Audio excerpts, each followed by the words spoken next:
I was diagnosed in 2019. The initial symptoms were in my right hand. I went to the doctors in December 2017. I thought it was a golfing injury, so they sent me off for some physio. And then during 2018, what we now know is it had affected my respiratory system.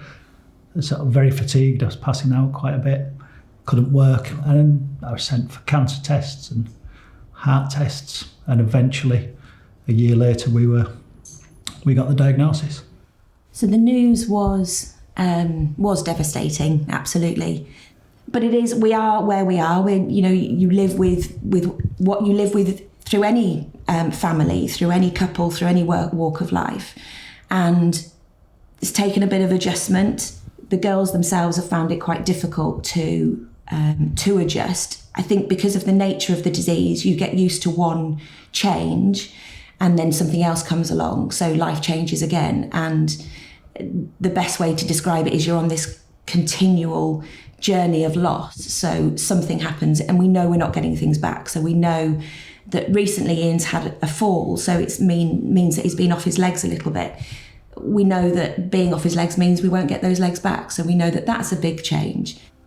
I was diagnosed, I guess, 6 or 7 months before Rob's diagnosis was announced. And it seemed a different world to what it is now. And just the awareness now, M&D is in the news.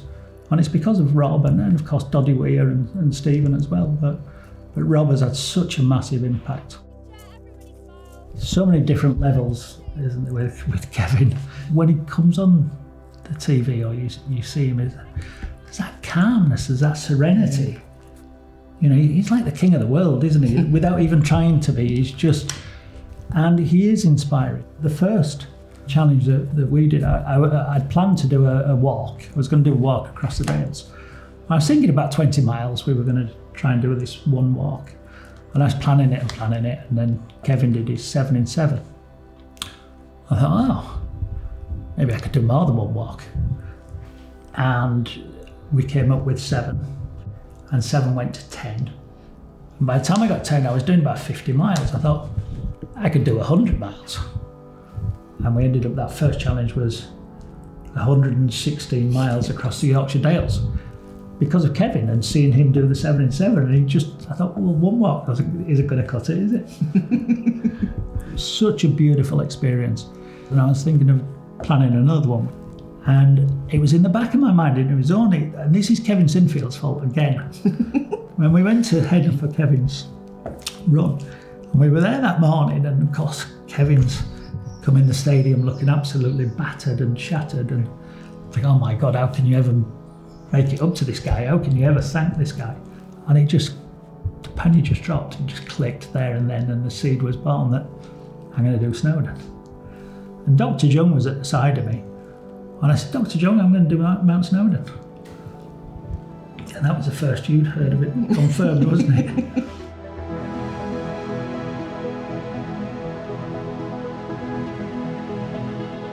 So we spent since November, planning it, and we've had friends who've filmed it, and we've had friends who've taken photographs of the path and the ramps built, and we've got the pulley systems and lift systems, and yeah, it's going to be beautiful, but it is definitely Kevin Sinfield's fault. Yeah, we can get over that one. There we go.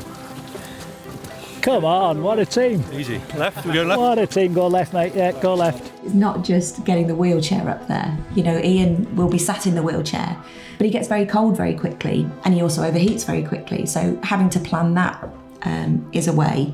His arms don't work as well. They get tired very quickly, so driving the chair. But even, he's on a ventilator for about 16 hours a day. So the walk itself, we think, is going to take somewhere between 9 and 10 hours. So that takes a lot of effort from his respiratory system, and also the altitude plays a part. When you're an able-bodied person, thinking, I'm going to do Snowdon is a challenge in itself. But being in a wheelchair and it taking twice the length of time, maybe.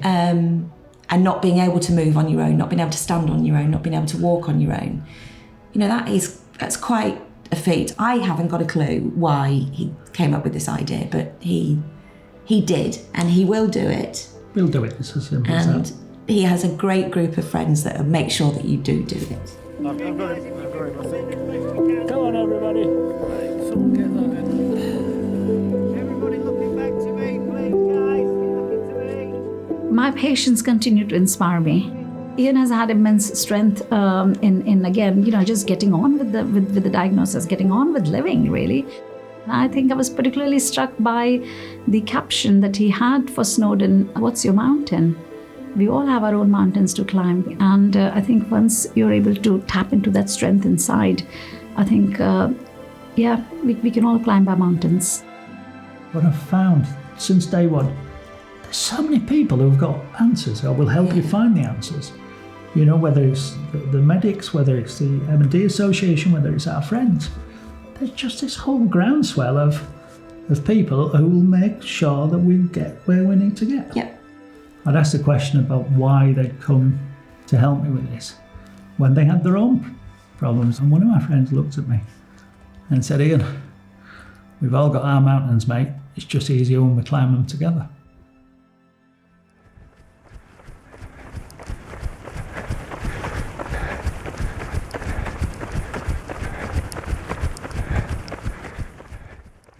So day 3 was Otterburn to Durham Cricket Club, and straight away we hit a massive hill, which was timed pretty well because it probably let us know, right, we've ran 80 mile last 2 days, we're straight in, we're thrown straight in at the deep end again, day 3. Not long before rain comes, is it? No. You feel it spitting? Yeah. Then very quickly it started to rain, and it didn't stop. It rained all day.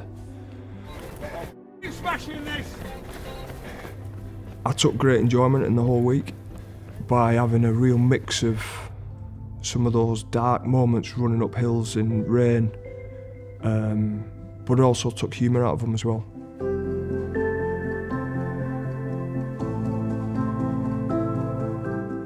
Morning. All right, morning everyone. Thank you. Group was a bit quieter, I think, I hear this morning so far. Have you been? We had a steep climb that went for about 7k, so we cheered up when we got to the top of there. And then, sort of as soon as Steve joins us and we come here, and we've got Jonathan with us, and again, people have come out, it's incredible, so we stopped for a quick cup of coffee and we'll go again soon. The thing is, like, for runners to do stuff like this, it doesn't... People go, "Oh, you'll be okay." Yeah. Do you know what? That's something I've been really conscious of with this, because they look at us and they see this team, they see me as an ex-professional rugby player, they think this comes easy. Yeah, I know. And they think that actually this is so scientific, but it's not, Steve, because the minute it goes like a Kipchoge sub 2 hour marathon, right, this is about enjoyment. I want these guys to have the best week of their lives, do you know what I mean? Yeah. There's a different fit, it's a balancing act. It's a balancing act.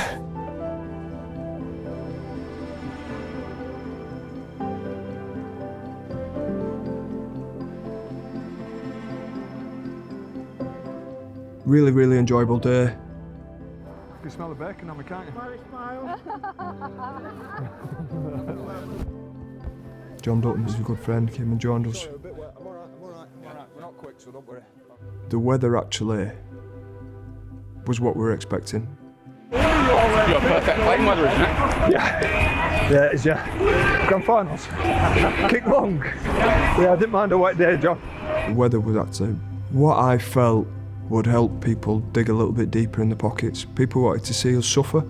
People wanted to see us in pain. People wanted to see us go into that dark zone.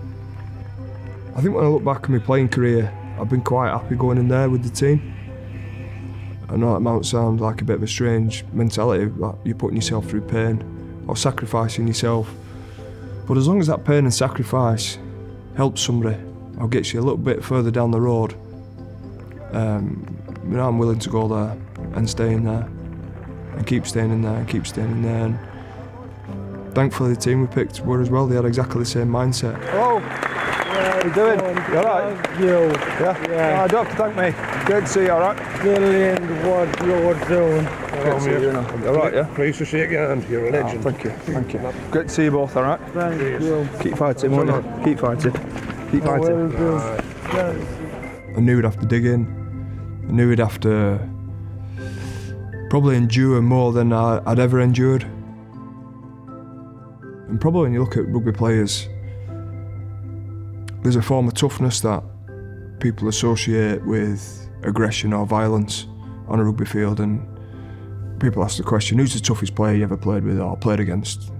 They expect you to say someone who was great at fighting or who was really aggressive at times, but actually probably go towards more of those who are just tough mentally, just tough men. Those who are when you're on your own try line and it's absolutely bouncing it down, you're ankle deep in mud. Who wants to take the ball in?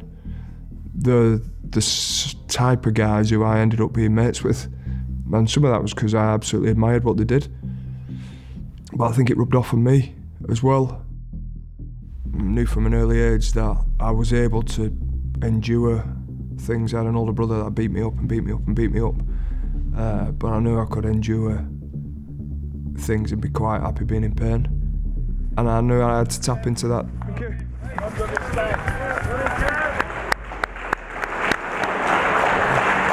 Thanks, guys. Thank you. How you doing, mate? Are you doing all right? Yeah. Thanks for coming out. Thank you. Well done, mate. Right. Well done. All right. Nice and well done. Thank you. Not far to go. No, nearly there now. Nearly there. Thank you. Thank you. Are we loud on?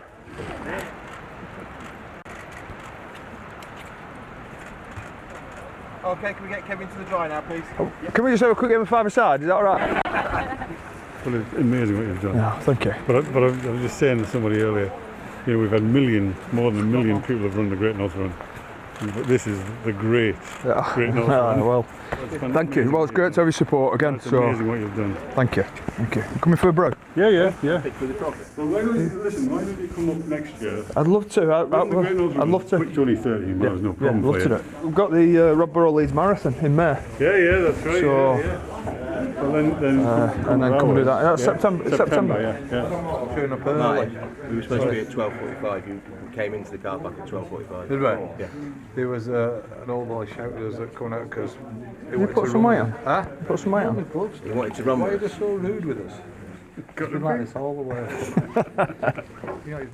Talk me through the morning. How's it been? Yeah, it's been good. It's been wet and cold, but no complaints at all from me. We just crack on and we fight our way through it. And the North East finally has made you welcome here. Oh yeah, I love being up here. The Geordies are fantastic, aren't they? They're full of energy, always a big smile, and love spending time here. Just a quick thank you, everybody. I know we've been in there a little while, and I'm sorry to keep you waiting, but thanks so much for turning out for us today. It means it's a big thing for all of us, and to Rob, Doddy, Stephen, and Ed, and that full M&D community.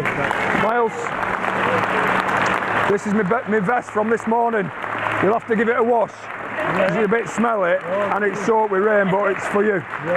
All right? Good luck with everything. All right? Thank you.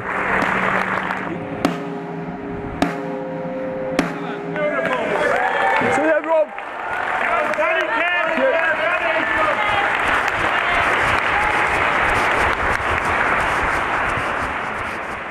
The big thing I can remember about day 3 was coming out of St James's Park and running over the Tyne Weir Bridge. And at that stage, the bridge had pretty much flooded. There were massive puddles, and a big double-decker bus drove past and soaked us all through. You know, one of those comedy moments where the big puddle comes over everybody. And there's moments like that where normally you might lose your mind and start carrying on, but we were like, yeah, bring it on. When's the next puddle? Where's the next one? Where's the next double-decker bus? It was like, you know, it was one of the most enjoyable days when we were drenched, and but it were a bit like, just keep throwing stuff at us, and no matter what obstacle you put in our way, we're going to get it done.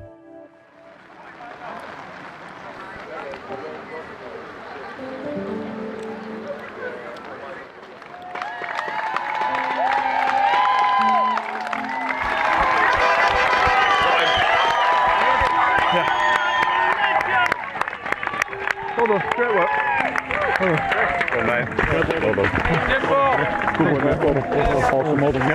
Stood in a puddle here, cuddling. Oh, we stood in a puddle. Well done. Yeah, thank you. How was that? Big day, that one. Big day. Brilliant. Probably best day, actually. Funniest. Thank you. All right. Thank you. Incredible human being. Absolutely incredible. Thank you. Thank you, mate. Thank you. Thank you. Little girl has raised 300 quid. You're going to run 1k. Are you doing all right? Yeah? Say hello. Do you want this? It's a little bit wet. All right. You have to get it put it in the washing machine, and when you do your okay, you can wear it, can't you? All right. Good luck. Right, pal. All right. About that last little bit running up and down that road.